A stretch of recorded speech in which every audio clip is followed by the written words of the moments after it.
Bonjour Livia et merci d'être là pour cette interview. Merci, Caroline. Alors, si vraiment il y a des gens qui ne te connaissent pas encore, c'est peut-être encore possible. C'est probable, ouais. Est-ce que tu peux rapidement nous dire qui tu es, ce que tu fais, enfin voilà, de manière comme tu as envie. Qui je suis? Eh bien, je suis écrivain. Essentiellement, j'écris beaucoup sur Internet, dans des livres, un peu partout. Donc, du coup, vous me retrouverez souvent à l'écrit. Sinon, j'accompagne aussi des femmes qui veulent se libérer sexuellement et financièrement. Et je travaille beaucoup sur le lien entre le sexe et l'argent ces jours-ci. Je dis ces jours-ci parce que ça change souvent, mais ces jours-ci, ça tient pas mal. C'est le lien entre le sexe et l'argent. Et, euh, et je dirais que si j'ai un message principal à faire passer, c'est que le respect de soi, l'estime de soi, l'amour de soi est vraiment très important et qu'on ne nous a pas vraiment appris ça. Donc, il y a beaucoup de déconditionnements à faire et de choses à réapprendre sur comment fonctionner d'une façon qui nous ressemble et qui nous convient. Donc, si je devais dire que je suis en très court, ce serait ça. Et je change tout le temps, donc il faut me suivre. Voilà. Mais du coup, alors pour rebondir là-dessus, je trouve ça très intéressant justement que tu t'autorises à faire tous ces changements sur ton message. Quand on est dans un monde où plutôt on nous dit tu dois faire, tu dois rentrer dans ce chemin-là, surtout sur l'entrepreneuriat. C'est clair. Est-ce que Bah, ça a toujours été le cas pour toi et comment est-ce que tu le vis ça? ça n'a pas toujours été le cas. Je pense que quand j'ai démarré, j'étais plutôt bien pendant, tu vois, 1, 2 ans, j'étais bien sur une même ligne, parce que j'ai aidé les personnes à quitter leur job et à commencer une nouvelle activité. Donc, c'est resté comme ça 2, 3 ans. Mais c'était ennuyeux, en fait. Tu vois, il y a une part de moi qui s'ennuyait. Je n'étais pas vraiment dans qui je suis moi et dans l'expression de qui je suis. Et j'ai réalisé que le truc, c'est que si je m'écoute moi vraiment, moi, j'écris tout ce qui me passe par la tête, tu vois. Quelque part, le fait d'être quelqu'un qui écrit, ça m'aide parce qu'il n'y a pas de limite à ce sur quoi je peux écrire. Je peux écrire sur ce que je veux. Il y a tout le temps des choses qui m'inspirent et me stimulent. Du coup, j'écris et je vois ce qui vient. Et, euh, et je pense que j'ai pris la décision, ça devait être il y a 2 ans et demi, de juste écrire ce qui me passait par la tête tous les jours. Tu vois. Et c'est plus ou moins difficile parce que parfois, c'est OK, on y va, je me laisse porter, mais parfois, j'ai des gros moments de non, mais ça n'a pas de sens, c'est pas cohérent, je vais perdre les gens, je sais pas quoi vendre, je sais pas quoi. Tu vois, comme j'ai aucune offre qui peut tenir longtemps parce que je change d'avis trop vite. Enfin, il y a vraiment ça. Mais j'ai aussi réalisé que les gens qui me suivent, qui me lisent et mes clients, c'est exactement ce qu'ils cherchent en fait. Okay. S'il y a un truc qu'ils apprécient chez moi, c'est que ça change tout le temps. Et au final, je me dis, oh, bon, tant pis alors. Parce que c'est ça. En effet, on a cette image que si c'est clair et cadré et qu'il y a un seul message, c'est plus simple. Et ça l'est, tu vois. Si je disais tout le temps la même chose, ce serait plus simple. Mm. En même temps, ce serait pas moi et je n'attirerais pas les bonnes personnes pour moi. Ouais. Du coup, là, ça change pas mal. Après, j'ai j'ai des lignes directrices qui bougent pas trop, comme par exemple le fait que j'écris depuis le début, j'écris et ça, c'est le truc qui n'a jamais changé, tu vois. C'est vraiment mon truc. Après, je peux faire de la vidéo, je peux faire de l'audio à côté, mais l'écriture, ça a toujours été là. Euh, Au début, je parlais de business, puis beaucoup de rapport à l'argent. Maintenant, c'est beaucoup la sexualité et les relations amoureuses. Ça peut évoluer, mais je parle toujours des sujets qui me touchent à un moment T. Et le socle de tout ça, c'est l'amour, tu vois. C'est vraiment l'amour de soi. Il y a vraiment cette notion de si je m'aimais, qu'est-ce que je ferais? Mm. Et ça, c'est un gros travail que je fais sur moi aussi. Enfin, il y a vraiment ce truc de est-ce que là, je suis vraiment en train de m'aimer ou est-ce que j'essaie de prouver quelque chose à quelqu'un ou qu'on m'aime ou blablabla. Et donc ça a toujours... Je dirais que l'écriture et l'amour, ça a toujours été là. Après, le reste, ça change. Okay. Et bon, pour l'instant, ça va, tu vois. Genre. Et tu disais qu'au départ, tu avais quelque chose d'un peu plus cadré, que tu étais plus sur une ligne et qu'à un moment donné, tu t'es autorisé justement à écrire ce que tu voulais. Juste avant, en off, on parlait de, en tant qu'entrepreneur, on a tous les piliers de notre vie qui sont comme un système et quand on en touche un, ça, ça touche tous les autres. Est-ce que justement, cette décision de t'autoriser à être plus toi et donc de changer même tes mots et ton discours facilement comme tu en avais besoin, c'est quelque chose que tu as pris, c'est une décision que tu as prise depuis ton business ou c'est venu depuis un autre aspect de ta vie ou dans tes relations ou autres qui t'a amené à ça, en fait? C'est passé. Laisse-moi réfléchir bien à cette période. C'est intéressant. En fait, je pense que dans ma vie personnelle, dans mon business, il se passait des trucs en parallèle, tu vois. Quand j'ai pris cette décision, je venais de faire une grosse transition de vie personnelle avec mon ex. On avait habité à Paris, puis à Londres quelques mois. On venait de revenir à Paris et je me suis rendu compte que, voilà, en fait, je maintenais ce que je faisais avant, plus pour nous rassurer financièrement quelque part. Donc, c'est resté là. Mais je sentais déjà depuis un moment que c'était pas, tu vois, que c'était pas hyper excitant. Mais bon, il y avait ce truc de, euh, puisque c'est stable, c'est bien pour nous. Ça a mis tellement de temps à avoir un business qui rapporte des sous que tu vas pas tout envoyer en l'air, quoi. Et, euh, et du coup, ça a dû mettre, tu vois, en parallèle, je me rendais compte que j'étais pas vraiment en train de faire ce que je voulais. Je suis en train de m'ennuyer un peu, mais en même temps, dans ma vie personnelle, c'était pas hyper stable. J'avais pas envie de rajouter, tu vois.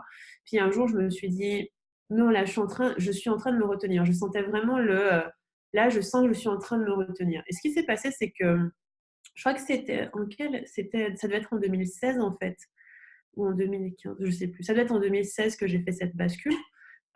Septembre 2016, je me suis dit, j'arrête mon ancienne marque, je commence à écrire ce qui vient et on va voir ce que ça donne. Et j'ai lancé des programmes comme ça sans réfléchir et ils marchaient. Et, tu vois, genre sur tout ce tout ce qui me venait par la tête, tout ce que j'avais envie de transmettre, je le faisais.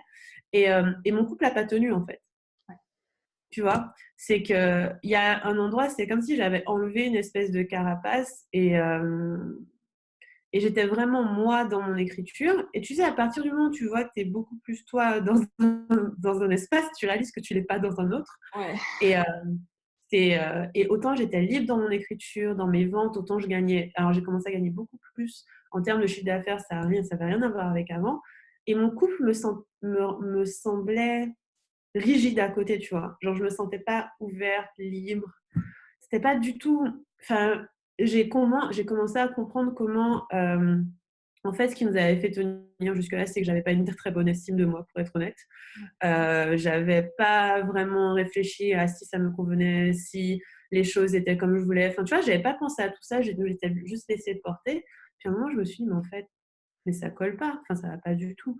Et ça a pris quelques mois, mais finalement, ça a éclaté, tu vois. Ça a éclaté, genre. Et à partir de là, tout a changé dans ma vie.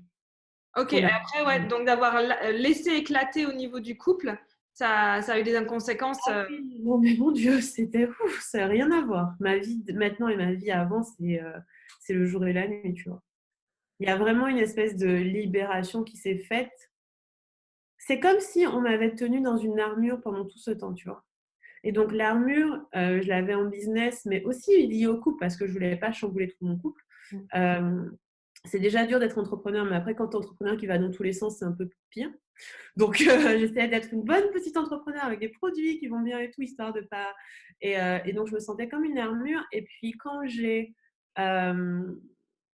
finalement je me suis déployée dans le business, j'étais vraiment moi, j'étais vraiment à fond. J'ai vu le contraste en fait. Je rentrais à la maison, je suis acheté là, mais c'est pas aussi fun. Et quand on s'est libéré de cette relation, parce que ça allait pour ni l'un ni l'autre en fait, ben là, c'était dur. Les premiers mois, ça a mis plusieurs mois. Je suis partie en long voyage aux États-Unis après. Et c'était beaucoup tu sais, de redécouvrir qui j'étais, de remettre les choses en place et tout. Et, euh, et c'était pas facile parce que j'avais construit beaucoup de choses en rapport avec la relation, mais il y avait ce chemin de OK, en fait, ça c'était avant et je veux plus ça dans ma vie. Donc beaucoup de décisions de ce que je voulais. Et je pense que ça a fait son chemin. Donc là, on est en 2017. 2017 était 2017, je fais ma guérison. 2018 est une année complètement difficile pour moi. Genre, sortie de nulle part, tout est dur. Tu vois, genre, vraiment, en plus, je suis quelqu'un qui n'a pas beaucoup souffert, dans le sens où beaucoup de choses étaient faciles pour moi jusque-là, tu vois. Et donc, j'étais là, ah ouais, donc ok, c'était la galère, mais rien n'allait. Enfin, niveau mec, niveau argent, niveau moi, ce que je fais de mon business, rien n'était clair. Et avec le recul, d'ailleurs, cette année 2018, avec le recul, tu l'expliques En fait, comment, c'est toi? resté comme étant la première année où, comment je pourrais le dire? C'est la première année où j'ai à décider.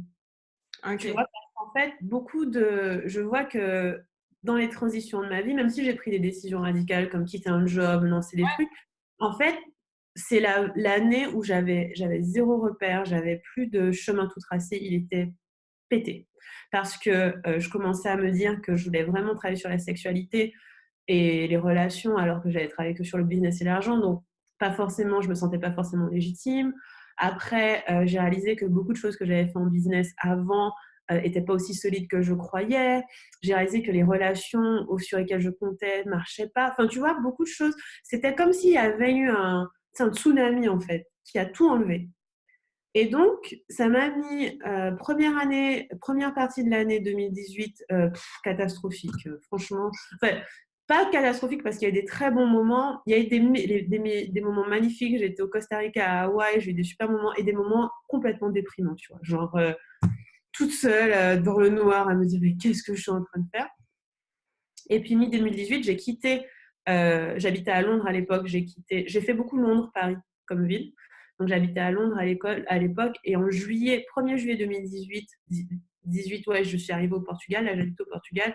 Et là, j'ai vu que tout changeait. C'est comme si j'étais vraiment au bon endroit. J'étais à ma place. Je me Et ça, tu soignais. l'expliques avec le changement géographique? Ah ouais, ouais, ouais. Ouais, Complètement. Complètement. On intéressant parle parce que juste le changement de géographique, ça a eu des impacts sur tout le reste. partout. Et quand on parlait tout à l'heure que tout est lié, je te le promets à 20 millions de pourcents. Hein.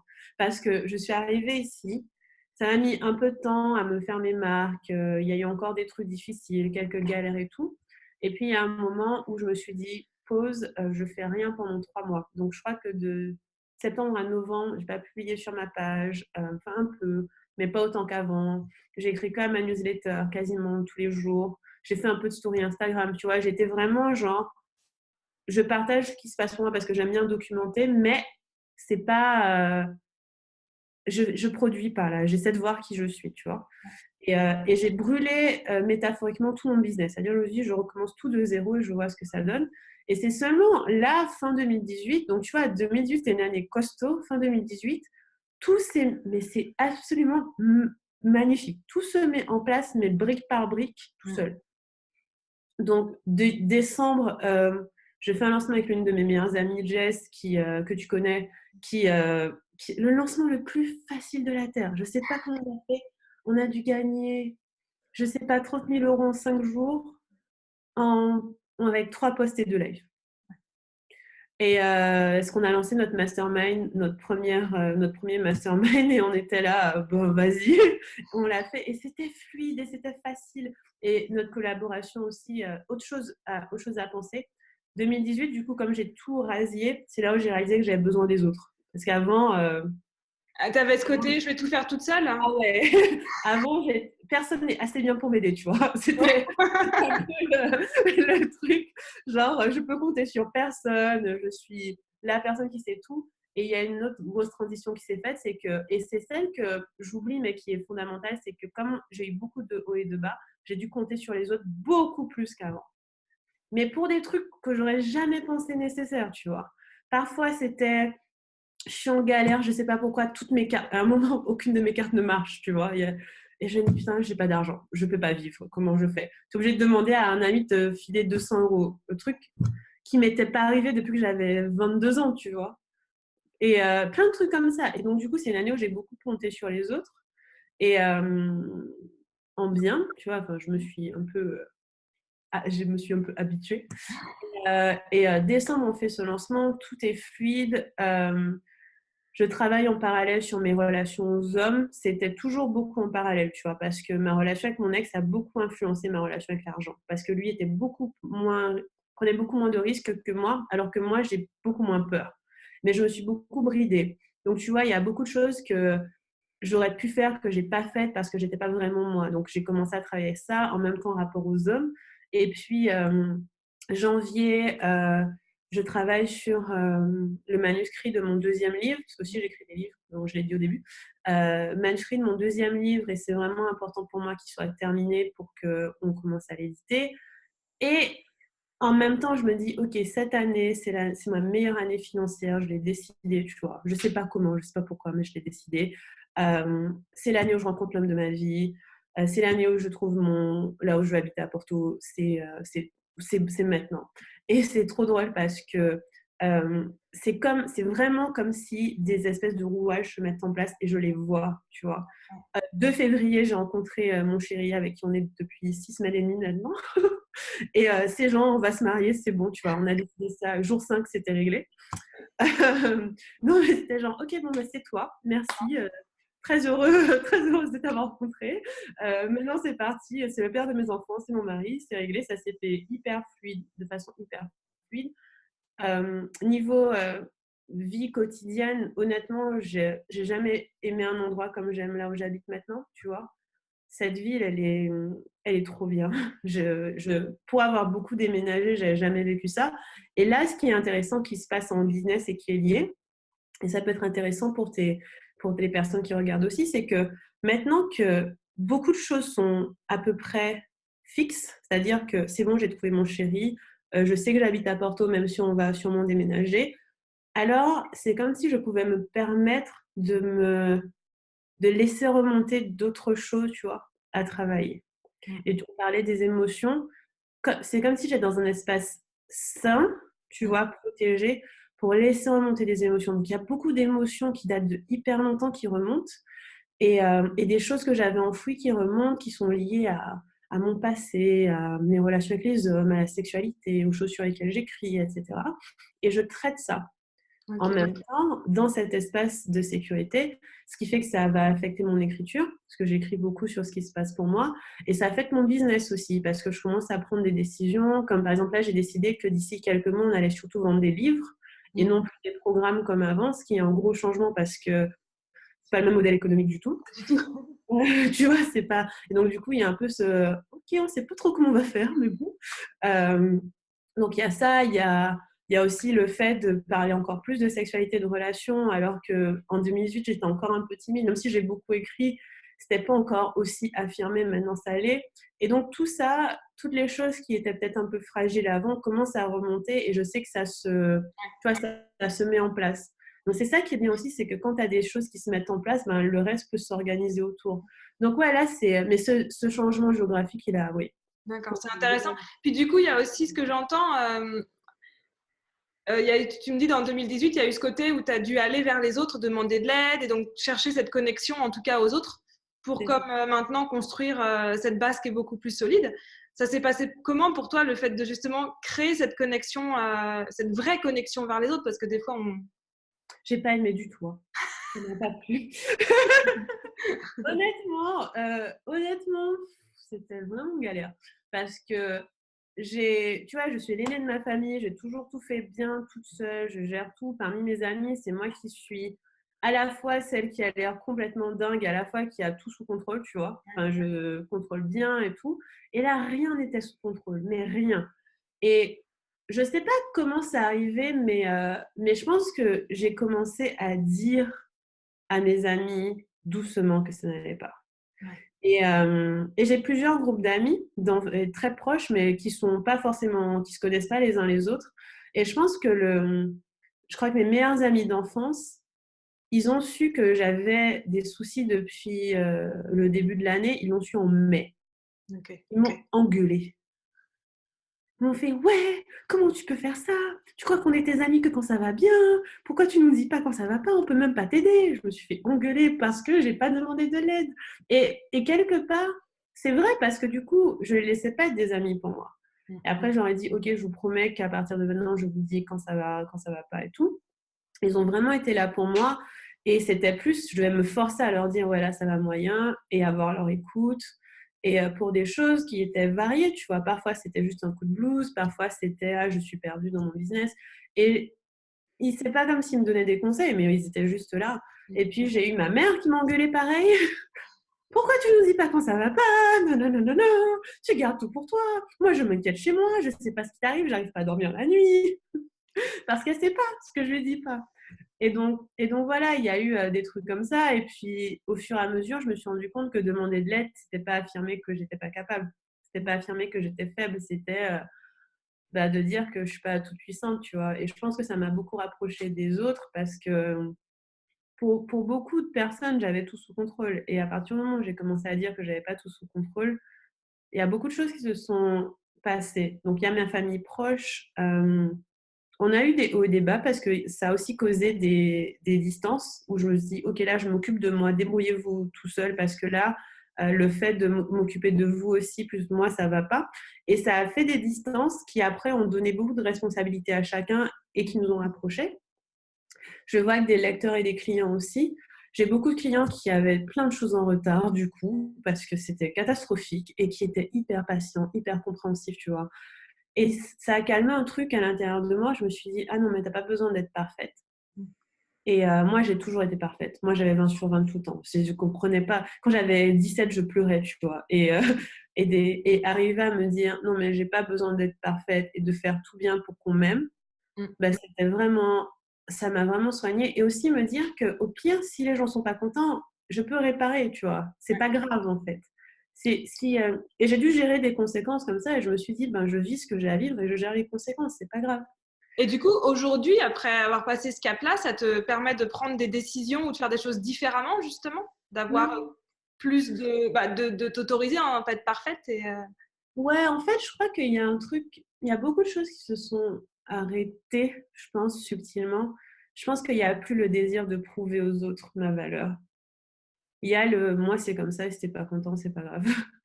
Et au pire, si tu es pas content, ben, on va gérer les conséquences, mais je vais pas changer parce que tu es pas content, tu vois? Il y a ça, il y a aussi accepter qu'on puisse m'aimer comme je suis. Ça a été un gros sujet, mais et j'y travaille encore parce que j'ai beaucoup de relents de relations toxiques passées où j'étais pas assez bien, tu vois? Donc maintenant, c'est, par exemple, mon chéri, parfois je lui fais: «Mais tu vois?» je lui fais: «C'est pas hyper dur d'être avec moi parce que je suis pas la personne la plus facile à vivre, je trouve». Il me dit: «Pourquoi tu dis ça? Bien sûr que c'est facile d'être avec toi». Je fais: «Bah, tu vois, je fais tout ce que je veux dans tous les sens, genre je cuisine pas, je fais pas le ménage, je suis dans ma bulle», il me dit: «Bah, il y a qu'il voit pas de problème» et je suis là: «Ah OK». Donc en fait je fais: «Donc en fait, juste que je sois là, c'est bien, tu vois, c'est assez». «Ouais, ou c'est l'idée», tu vois? «Ah». ça suffit. C'est ça et ce que je dis souvent: «Être toi suffit, être toi Ouais. suffit». Je l'apprends chaque jour, tu vois? Je me dis: «OK, c'est vrai, être moi suffit, ça suffit. Il y a pas j'ai pas à me contorsionner pour être quelqu'un que je suis pas» et ça, c'est vraiment un mais je continue de l'apprendre, hein, Ouais. c'est Mais du ça coup, ce qui m'interpelle, alors ça n'a rien à voir, mais parce que du coup, moi, je suis aussi dans une relation où on fonctionne comme ça. Et je me demandais qu'est-ce qui fait qu'on change à un moment donné entre justement des relations où on n'a pas ce truc-là, où tu as l'impression de devoir être tout le temps à faire ce qu'il faut ou être parfait, et que tout d'un coup, tu as une relation qui fonctionne comme ça. Comment tu l'expliquerais, toi, le changement? en fait, moi, c'était graduel. Avant d'avoir celle-là, j'ai rencontré pas mal de personnes avec qui c'était pas comme ça. Je pense qu'il y a plusieurs étapes qui se sont passées. En fait, si je devais résumer, j'ai dit non à tout ce qui était pas ce que je voulais avant ça. Ouais. Donc, si tu veux, les premières fois, c'était dur de dire non. Quand j'avais quitté mon ex, peut-être ça m'a mis quelques mois avant de rencontrer quelqu'un. Et ce mec, il était, enfin, tu vois, c'est le genre de personne qui m'a ghosté hyper rapidement. Et j'étais après lui, mais pourquoi tu m'écris pas, machin, machin, machin. Et j'avais encore cette basse estime de moi, tu vois, en me disant, non, mais je suis sûre qu'en fait, il a pas compris que c'est avec moi qu'il veut être. Tu vois, j'étais un peu en mode groupie bizarre. Et c'est au fur et à mesure, j'ai commencé à dire, en fait, je mérite mieux que ça. En fait, je mérite mieux que ça. Et j'ai dit non à répétition, tu vois. Il y a des moments où j'ai coupé les ponts avec des gens parce que j'étais là, non, mais en fait, je peux pas avoir ça dans ma vie. Et c'est vraiment par le tri Mm. que c'est arrivé. Et Ok, donc, du par coup, étapes. ouais, c'était par étapes parce que j'ai rencontré plusieurs personnes. Et ça pourrait aller vite si j'étais plus rapide à comprendre que, tu vois, si j'avais été plus rapide à intégrer cette estime de moi, ça aurait été plus vite. Mm. Mais j'avais besoin de chaque expérience pour me dire, non, mais tu vaux mieux que ça, tu vaux mieux que ça, tu vaux mieux que ça. Et je me rappelle que là, avant de rencontrer mon chéri, le dernier truc qui s'est passé, et je me suis dit, plus jamais, c'est que j'ai fait une fête de Nouvel An chez moi, à Porto. Et j'ai invité des gens mais que je connaissais pas très bien, mais bon, on a fait une fête. Et il y avait euh, un mec qui est resté, il était resté parmi les derniers exprès. Mm. Et dans ma maison, il était seul. Et en fait, il y avait quelqu'un d'autre qui était là, heureusement. Et on est allé, tu vois, on est monté voir s'il y avait des choses qui restaient. Et le mec était là, assis sur le canapé. Ça se voyait qu'il attendait qu'il n'y ait plus personne, tu vois, et que je sois seule avec lui. Et j'ai eu peur. Je me suis dit, Livia, là, c'est typiquement le genre de situation où il aurait pu t'arriver quelque chose. Et je sais très bien pourquoi il s'est senti comme ça. C'est parce que je n'ai pas posé de limite hyper claire avec lui du début. J'étais trop sympa. Tu vois, je suis hyper sympa comme personne, hyper cordiale. Et je pense que je n'ai pas fait attention à... J'ai senti des espèces de red flags avec cette personne et je n'ai pas dit stop. Je me suis pas dit... par exemple, la veille, il m'avait proposé d'avoir un verre et je trouvais ça bizarre. Enfin, tu vois. Et j'ai pas dit stop. Et après, je l'ai mis dehors. Je l'ai mis dehors de chez moi. Il a un peu traîné. Heureusement, je n'étais pas seule. Et à partir de ce soir-là, donc c'était le 1er janvier, je me suis dit plus jamais j'hésite à dire stop en fait. Ouais. Tu vois. Et j'ai été testée 2-3 fois. Entre le gars, je sais pas, que tu rencontres et qui te dit direct que tout ce qui l'intéresse c'est du sexe et que vous avez qu'à devenir amis, vous ferez du sexe plus tard. Non. J'ai dû dire non à 2-3 choses ou 2-3 situations, mais en mode hyper ferme. Et après, je me suis sentie prête. Je me suis dit, ok, c'est bon, je suis prête à trouver mon mari. Et voilà. Et voilà. Et voilà, il est arrivé. Et ça, c'est pour résumer, mais je pense que si c'est vraiment par le non, tu vois, ça, je veux pas, et je suis hyper ferme dessus. Et il y avait un saut énergétique par rapport à ça. Mais c'était graduel. Hein. Ok. Ouais. Et est-ce que tu dirais que, comment dire, aujourd'hui, tu disais que tout se met en place et ça se construit et tout ça, je ne sais pas dans quel sens tu le prends, mais comment est-ce que ça va soutenir justement ton business et comment tu vois le lien entre tes relations, le business, comment est-ce que tout ça se soutient ensemble et que ça évolue ensemble? Ben, je vois un lien assez direct en fait, notamment entre ma relation amoureuse et mon business, c'est hyper clair. Bon, déjà, j'écris sur les relations et la sexualité, donc ça aide. Mais même par rapport à ça, j'ai un compagnon il me soutient, mais à 2000%. Alors pour lui, je suis la reine de la Terre, il est à fond, il me soutient tellement, mais concrètement dans les faits. Et ça, je ne l'avais jamais eu avant. C'est-à-dire que hier, je lui disais que je cherchais des informations sur un sujet sans que je lui demanderais, il allait chercher pour moi, tu vois. Il m'a envoyé une liste de genre 15 liens. Il m'a dit, tiens, j'ai trouvé ça pour toi. Je dis, ah, ok. Et je dis, ah, ok, bon, merci. Et tu vois, c'est le genre de truc qu'on n'avait jamais fait pour moi avant. Il soutient hyper concrètement. Quand je lui ai annoncé que j'allais transitionner vers un autre modèle économique, il m'a pas fait, ah non, mais t'es sûre, machin. Il m'a fait, ah cool, bah du coup, il va falloir que tu penses à ça, ça, ça. Ah tiens, je me rappelle d'une vidéo de telle personne. Il est à fond, en fait. Et du coup, ça, je ne l'avais pas eu avant. Vraiment pas. Avant, j'ai eu beaucoup de méfiance de mais Livia, mais en même temps, si on veut une famille et tout. Et là, j'ai l'inverse. J'ai quelqu'un qui croit tellement en moi que en fait, je lui apporte la sécurité quelque part, le truc qui m'est jamais arrivé de ma vie, tu vois. Il me dit, il me fait, mais je suis tellement sûre de toi que moi, je suis rassurée. Je suis là, t'es sûre? C'est génial. Et tu vois, rien que ça donne un espace de créativité dingue. Ouais. Parce que je fais de la sexualité au truc hyper perché, au human design, à la méditation, à ce soir, je vais expliquer pourquoi la lune m'empêchait de dormir. Tu vois, ce genre de truc. Il comprend pas tout, mais il fait. Ouais. Bon, donc il y a ce soutien-là qui fait que créativement, bah, du coup, j'ai pas de stress, aucun. Et disons, au niveau business, la façon dont mon business soutient mes relations, c'est que, même pas mon business, mais je dirais ma créativité, vu que maintenant je vais surtout écrire, c'est que je ne suis pas une personne très agréable quand j'écris pas, en fait. Tu vois, de façon très simple, si j'écris pas tous les jours et si je mets pas en mots des choses, je suis pas facile à vivre parce que mon cerveau est pas clair et je comprends pas ce qui se passe et je suis confuse et frustrée. Et donc, du coup, un exemple typique, c'est que si je passe une journée avec des proches ou avec mon chéri, prendre 1 heure ou 2 pour écrire va me rendre beaucoup plus agréable aux autres.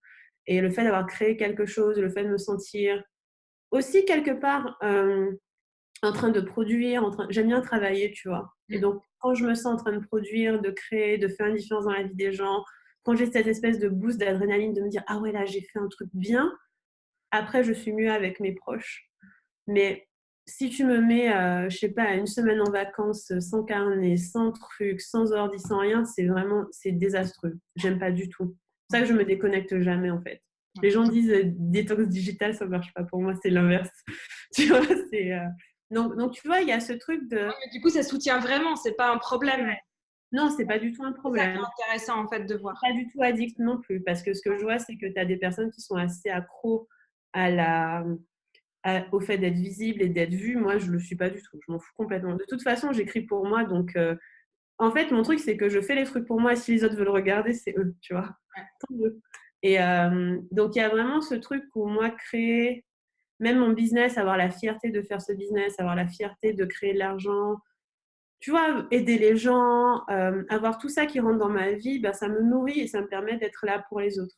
Mm. Je pense que si je l'avais pas, je serais pas, ouais, je serais pas moi en fait. Ouais, ouais. Donc c'est vraiment dans les deux sens, quoi. Le soutien, il se fait Ouais, dans les deux c'est sens. vraiment. Ça me fait penser à quand j'ai des journées où j'ai genre qu'une heure ou une demi-heure pour manger. Ma chérie, je lui demande rien et en fait, dès que je sors de mon bureau, c'est prêt. Elle a fait à manger et tout ça. Bon, là, elle n'est pas là pendant 10 jours, donc je me fais des jus. Voilà, tu manges pas. Diète. J'aime pas faire à manger. Moi non plus, je déteste faire manger. Et pendant longtemps, j'ai cru que c'était que j'allais pas trouver quelqu'un qui tolère ça. Mais mon chéri, je lui ai dit, premier rendez-vous, je fais pas manger. Il me fait, OK, moi j'aime bien cuisiner. Et en fait, c'est lui qui me nourrit, tu vois. Ouais, ben moi, c'est pareil. Sans réflexion, sans jugement, sans rien. Voilà. Et il ferait pareil, c'est-à-dire que si j'enchaîne les appels, il fait à manger, je mange, tout va bien. Et Donc moi, je repars dans mon bureau. des fois, je mange devant l'ordi. Des fois, elle m'amène le café quand j'ai pas eu le temps de le prendre avant mon appel et la rentre dans mon... C'est du vrai soutien. Ça, c'est vraiment. Et parfois, je lui fais, mais tu trouves que moi, je te soutiens? Il me fait, mais qu'est-ce que tu racontes? Mais bien sûr, moi, je vois. J'ai pas l'impression de faire grand-chose, mais bon. Mais c'est là où le être toi suffit, tu vois. Il y a vraiment ce truc de.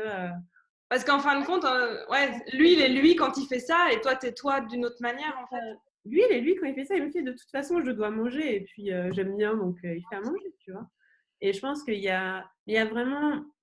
Tu disais aussi comment on attire ce genre de relation dans sa vie. Je pense que le fait aussi d'avoir passé du temps à savoir recevoir des autres de l'aide, du soutien, ça a aidé, tu vois. Parce que il n'y a pas longtemps, j'aurais pas pu avoir quelqu'un comme ça qui s'occupe de moi.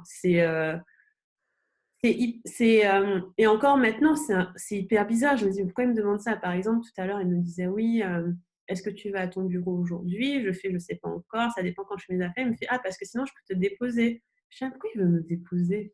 Et après, je me dis, ah, il veut me déposer pour être gentil. Ok. Tu vois, il y a ce truc de, pourquoi il veut me déposer alors que je peux marcher? Et après, je comprends. Je me dis, ah, c'est gentil, merci, mais en fait, je ne sais pas encore quand le tirer. Il me fait, ok. Mais tu vois, il y a ce truc d'apprendre à recevoir, en fait, le soutien, toute l'aide.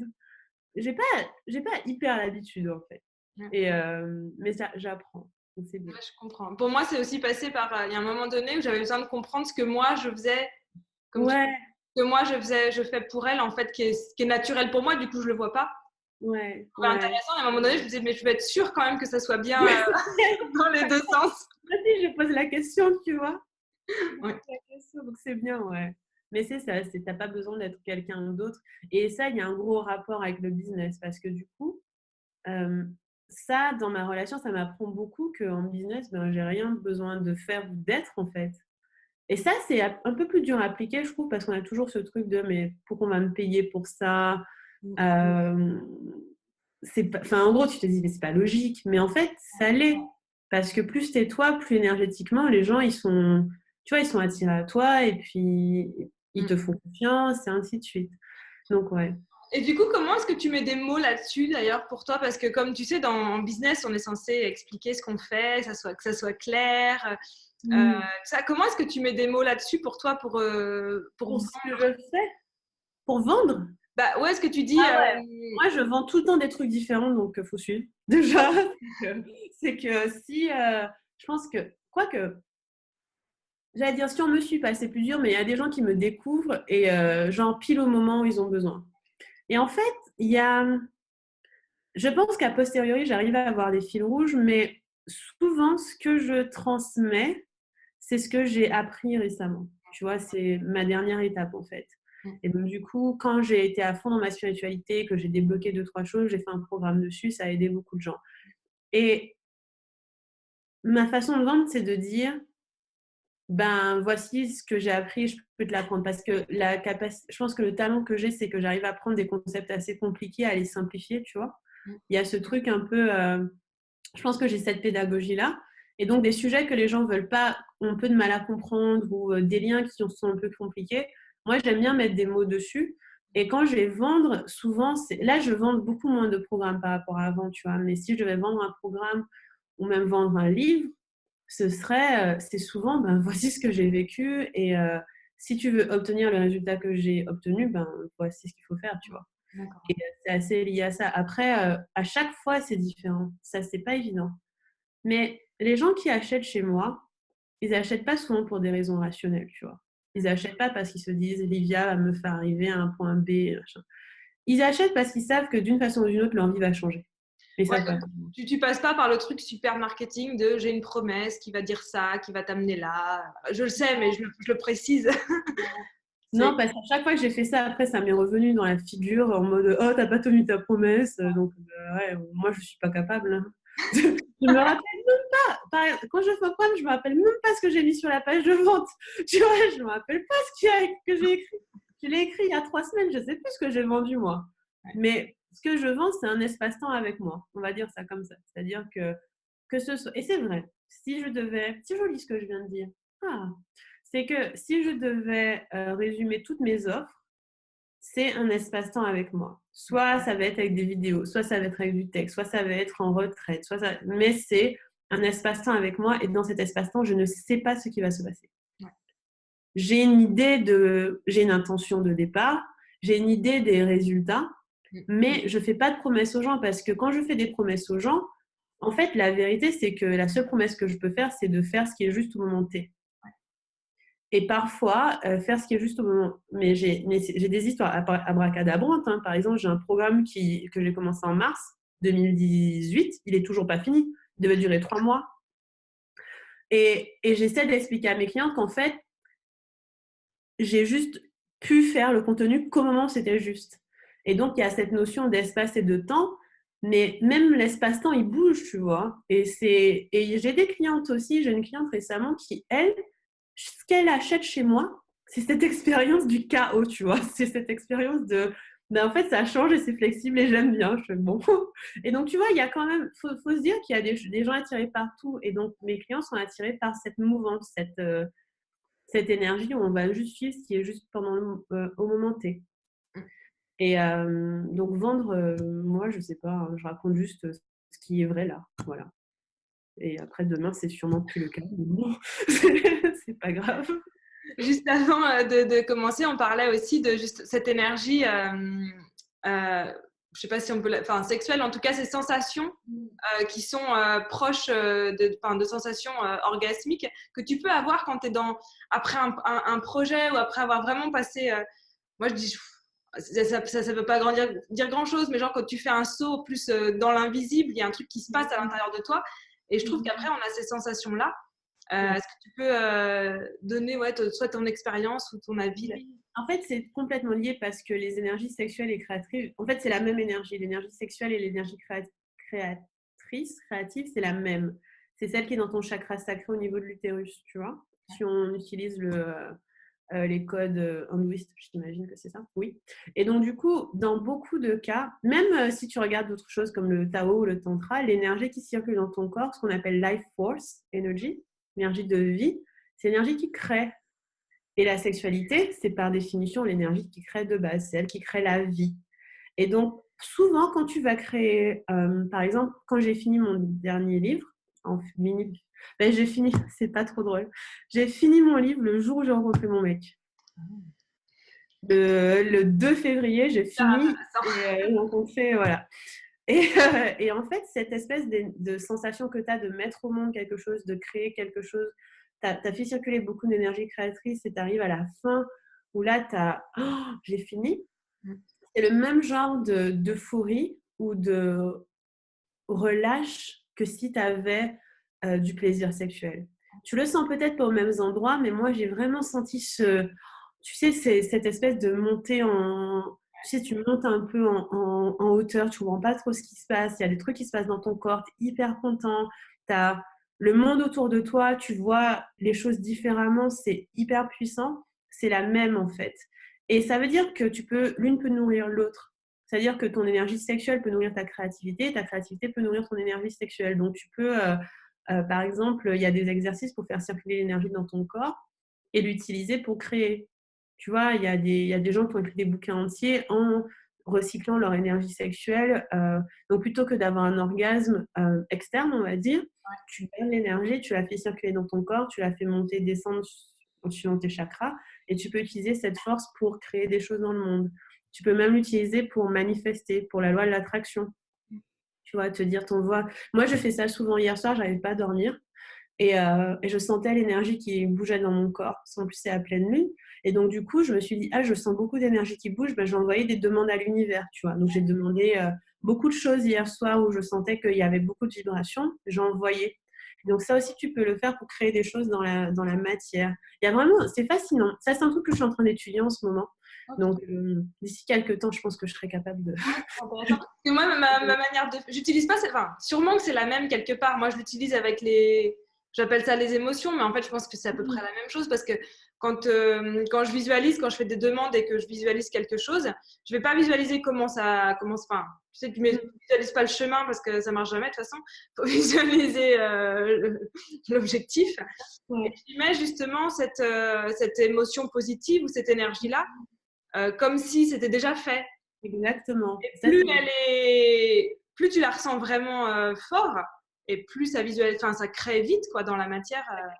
C'est exactement ça. Ça, c'est purement de ce que j'appelle la manifestation, de la magnétisation. Tu vois, c'est de la loi de l'attraction. C'est que tu fais comme si tout était déjà là. Ouais. Et la meilleure façon de faire en sorte que tout est déjà là, c'est de sentir comment ça te fait te sentir quand c'est là. C'est ça. Donc, c'est vraiment dans le corps et. Ouais. C'est ça. Et ça, c'est une super technique à faire quasiment tous les jours. Un petit exercice que je fais beaucoup, c'est de la gratitude pour des choses futures. Quand tu dis C'est rigolo, c'était ma vie. J'ai fait une vidéo ce matin là-dessus en merci. disant la gratitude pour les choses qui sont là, c'est bien, mais il faut le faire aussi pour les choses qui sont pas encore là. Je le fais tous les jours et j'essaie de le faire tous les jours et d'être vraiment dans la vibration du putain, c'est tellement bien d'avoir ça dans ma vie. Que quelque part, c'est aberrant que ce soit pas là, tu vois. Ouais. C'est un peu. Mon petit frère me disait un truc comme ça, qu'il est en train de visualiser un truc qu'il veut. Et en fait, il a tellement bien visualisé qu'il se dit, mais en fait, je sais pas comment. J'arrive pas à imaginer autre chose. Je fais, c'est que ça marche. Si tu n'arrives pas à te dire, si tu es au stade où tu te dis, mais c'est pas possible. Ouais, c'est ça. C'est que tu as bien réussi. Voilà. Okay. Super intéressant du coup que cette énergie-là, peut-être qu'on l'appelle en fait de manière avec des noms différents ou en tout cas, mais c'est hyper intéressant que tu puisses aussi utiliser. Ouais, ça circule beaucoup. Ok, super. Je sais pas depuis combien de temps. C'est une petite heure. On va gentiment arriver à la fin de l'interview. Mais c'est passionnant, c'est hyper intéressant. Mais moi, ça me fait penser à des choses auxquelles je n'avais pas pensé depuis un moment. Tu vois, les liens entre tout ça, c'est fascinant. Ouais, c'est la façon dont mon cerveau fonctionne, c'est faire tous ces liens là comme ça, j'adore ça. Et justement sur le système en entier parce que dès que si tu enlèves un domino, le reste, soit ça va tomber, soit ça va bloquer. Ouais, c'est ça, carrément. C'est super intéressant. Yes. Alors, en général, je finis mes interviews en disant si tu avais une chose, un conseil, un truc à dire. Je sais que c'est assez réducteur, puis en plus, on est parti dans tous les sens, alors ça va être compliqué de définir. Mais si tu avais un message à faire passer aujourd'hui qui est vraiment important pour toi, qu'est-ce que ce serait? En fait, en lien avec ce que tu disais, que tout était lié, le domino, ça me fait penser à un bouquin que je lis qui s'appelle The One Thing. Je ne sais pas si tu l'as lu. Non. Et en fait, il parle de l'effet domino comme tu peux choisir une chose sur laquelle avoir une action et ça a des impacts sur tout dans ta vie. Et bon, après, mon message change tout le temps, mais à cet instant T, ce que je dirais, c'est vous pouvez regarder, et je vais peut-être le faire l'exercice, regardez tous les aspects de votre vie. On a couvert plein.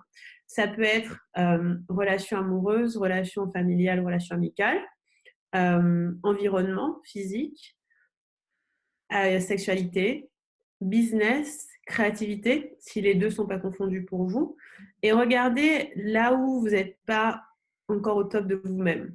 C'est quoi l'endroit où c'est pas trop ça?